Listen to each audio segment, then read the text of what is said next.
注意刨箱嘅通風咧，其實都好緊要㗎，千祈咧要注意通風啊！其實健康咧同佢嘅生活環境咧都係息息相關㗎嘛。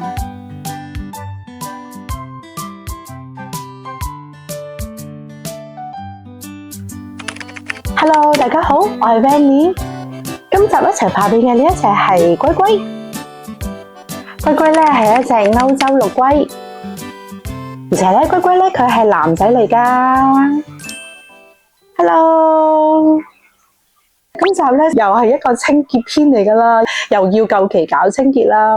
所以咧好多時啲朋友仔就話點解你養得咁乾淨㗎？咁其實我都一直強調，乾淨咧係完全冇技術性可言㗎，只要咧你夠勤力咧就會乾淨㗎啦，係咪啊？不過咧喺開壇搞清潔之前咧，先解答咗一個問題先。之前就有朋友仔就問到佢呢個頸盾呢個問題會跨穿佢哋條頸喎。大家唔知睇唔睇到呢一度咧？其實龜龜咧佢都有少少突出嚟嘅呢個頸盾呢個位啦。我自己個人咧就唔會話成日去搞佢哋嗰個基本結構嘅，除非咧係見到佢哋有損傷啊，先會去同佢哋搓下磨下咁樣啦。大家可以留意下啦，佢呢個頸盾呢個位咧，如果你哋見到佢嗰個頸咧係成日都會有跨穿咗呢個情況嘅話咧，就可以用一啲指甲銼咧輕輕幫佢哋銼翻個，等佢冇咁容易俾呢個頸盾刮傷。龜龜佢而家咧暫時咧就唔係經常有呢種情況，所以咧我就唔會特別去搞佢嘅，係咪啊？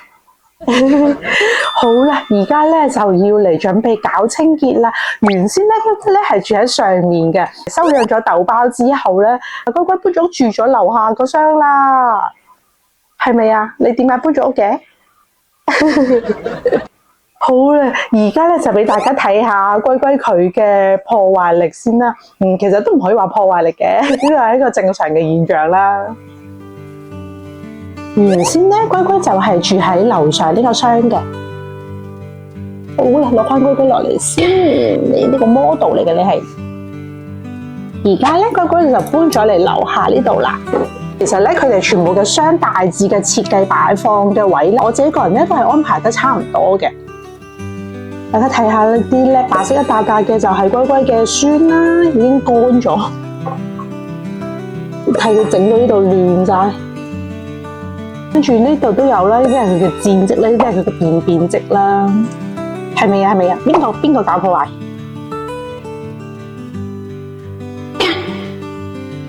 好啦，你喺豆包屋企玩一陣先啊，而家搞清潔先。呢個咧就係龜龜嘅山窿嚟嘅，佢都幾中意呢個山窿噶。我先執起咗入邊啲嘢先，跟住攞起呢個水盆啦。呢個水咧係幫佢加濕嘅，呢個毛巾都係掛喺度，用呢個物理加濕嗰個方法咧。呢個咧就係隔水墊嚟嘅，都係網上面買嘅啫。呢個毛巾咧都係用嚟幫佢物理加濕嘅。然之後呢度呢啲咧就係寵物尿墊啦。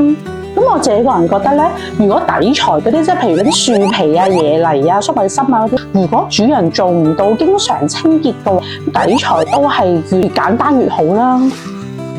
然之後咧入邊咧會有一個暖氈啦，呢度咧都要提一提大家朋友仔啦，暖氈咧記得唔可以直接貼佢哋嘅底甲嘅，要揾啲嘢隔開佢哋啦。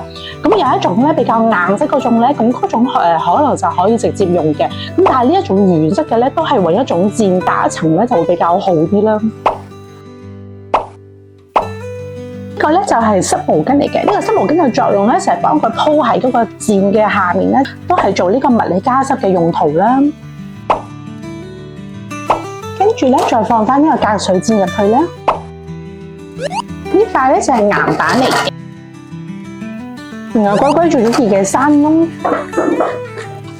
個咧就係裝咗水嘅一個兜仔嚟嘅，就係放喺呢度幫龜龜做翻呢個物理加濕嗰個功能啦。呢個咧就係濕毛巾嚟嘅，我自己個人咧就先將佢整濕咗咧，有少少會滴水嗰種咁嘅感覺啦。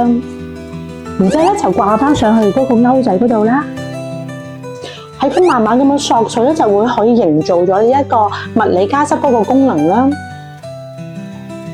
跟住咧，仲要放翻個水盆俾龜龜啦。好啦，而家咧就大功告成啦，龜龜個箱咧就搞掂咗，就清潔咗啦。唉，終於乾淨翻晒啦。我哋而家攞翻個主角落嚟先。噔噔噔噔，主角又翻嚟啦。好啦，幫你洗翻乾淨你屋企啦。呢個咧就係一個 TC 箱嚟嘅，就係60×45×45啦。邊闊咧係60啦，側邊嘅闊度咧都係45啦，高度咧都係45啦。然之後咧，我哋咧就將嗰啲燈咧就做咗入邊嘅。呢個咧就係加溫燈啦，呢一個咧就係 UVB 嘅日燈嚟嘅。咁呢一個 UVB 燈咧就係冇任何保暖作用嘅，純粹我自己個人咧就係需要一個光源嘅啫。啱我哋咩先？好啦，搞一輪咧，咁龜龜佢嘅爬箱要清潔嘅嘢咧，我就做好咗啦。頭先咧都放佢落去行咗一轉啦，而家咧就攞翻佢出嚟咧，就講翻呢個結尾先。多謝你嘅合作啊！咬個手出嚟，握下手先。喺呢度咧都要提一提大家朋友仔啦，因為而家咧天氣比較反常啦，尤其是咧有養喺呢啲咁嘅爬箱嘅朋友仔啦，注意爬箱嘅通風咧，其實都好緊要噶，千祈咧要注意通風啊！因為咧陸龜佢哋咧唔係淨係凍親先會病啊，其實佢哋焗親啊、溫差都一樣會病噶。好似佢哋呢一種咁嘅體型比較細嘅陸龜咧，個人咧就建議陸龜嘅體型依然可以喺翻佢嘅爬箱入邊浸嘅話咧，咁就係最保險啦。因為咧爬箱入邊咧，我哋就會有佢哋需要嘅設備啊嘛，所以咧喺天氣凍嗰陣時咧，就冇咁容易造成嗰個溫差嗰個問題啦。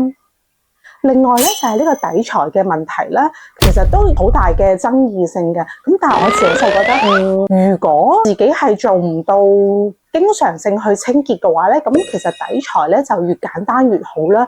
譬如你好似嗰啲椰泥啊、樹皮啊嗰啲咧，佢一濕咗水啦，或者一索咗龜尿嗰陣時咧，就會好容易滋生呢個細菌啦。而且咧太濕咧，其實對於龜佢哋嘅手腳啦，對於佢哋嘅健康咧，其實都係一個隱性嘅問題嚟。所以咧呢一啲平時大家都盡可能去留意一下啦。即係其實健康咧同佢嘅生活環境咧都係息息相關噶嘛。係咪啊？好啦，多謝你今日嘅出鏡啊！好啦，咁今日嘅分享咧就係咁多先啦。我哋下期片再見啦，拜拜。